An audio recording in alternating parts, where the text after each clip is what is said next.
दिन आहे, तुम्ही आज परमपूज्य डॉक्टर बाबासाहेब आंबेडकर दरवर्षीप्रमाणे आम्ही यावर्षी देखील बाबासाहेब भारतरत्न डॉक्टर बाबासाहेब आंबेडकरांना अभिवादन केलं। आता इथून आम्ही दरवर्षीप्रमाणे आम्ही नया अकोल्याला जातोय।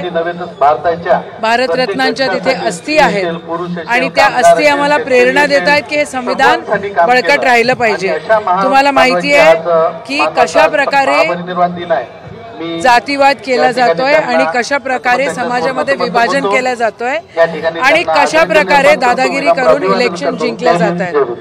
आम्ही त्याच्या पलीकडे आहोत। आमच्यासाठी आमचा देश, आमचं संविधान हे महत्त्वाचं आहे आणि या संविधानाच्या सुरक्षतेसाठी हे संविधान एकत्र राहिलं पाहिजे, हा समाज बळकट राहिला पाहिजे, म्हणून आपण कटिबद्ध आपण अभिवादन केलं। धन्यवाद। शपथविधी झाला, शिंदे हा कार्यक्रम इथं सुरू राहील, आपण त्या जागेवरच बसावं असं संजय राऊतांनी म्हटलं, कसं पाहता? नाही, मी त्याच्याकडे कशी बघत नाही। हे लोक एक मॅल प्रॅक्टिस करून सत्तेमध्ये आलेले आहेत। ठीक आहे, त्यांचं अभिनंदन। त्यांनी महाराष्ट्र जपावा, महाराष्ट्र धर्म त्या ठिकाणी सांभाळावा अशी त्यांच्याकडनं अपेक्षा आहे। महाराष्ट्र धर्माला जर तडा गेला तर आम्ही पण आहोत, आम्ही जिवंत आहोत, आम्ही मेलेले नाही आहोत, आम्ही रस्त्यावर उतरल्याशिवाय राहणार नाही। निकालानंतर ईव्हीएमचा मुद्दा ऐरणीवर आला। मार्केटवाडीतून जे आहे ते राहुल गांधी लॉंग मार्च काढणार असल्याची माहिती आहे। बिलकुल ना, त्यांनी मार्केटवाडीमध्ये का नाही बॅलेटमध्ये वोटिंग होऊ दिलं? असे भरपूर सारे गावं आहेत जे आमच्याकडे पण आलेले आहेत, आपल्या मतदारसंघातले, आपल्या अमरावती जिल्ह्यातले आहेत।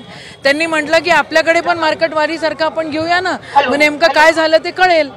तर यांना भीती नव्हती, यांनी जर चोरी केलेली नाही आहे तर मार्केटवाडीमध्ये त्यांनी वोटिंग होऊ द्यायला पाहिजे होतं, का नाही होऊ दिलं?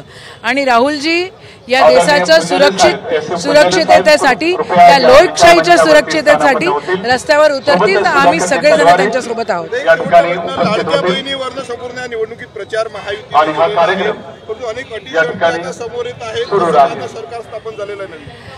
आता काय काय जुमले होते हे नंतर लोकांना कळेल आणि किती जुमलेबाजी करून यांनी निवडणुका जिंकलेल्या आहेत हेही लोकांना कळेल। खरं लाडक्या बहिणींना सक्षम केलं पाहिजे। 21,2000 रुपये असं त्यांनी जर म्हटलेलं आहे तर ते उद्यापासून सुरू व्हायला पाहिजे, पण आता ते म्हणतात की आम्ही डिसेंबरमध्ये सुरू, आता ते कट लावणार आहेत, आता या सगळ्या गोष्टी करणार आहेत। तर या सगळ्या गोष्टी करणार आहेत तर जनता त्यांना उत्तर देईल। आशाताई हो, चालतं।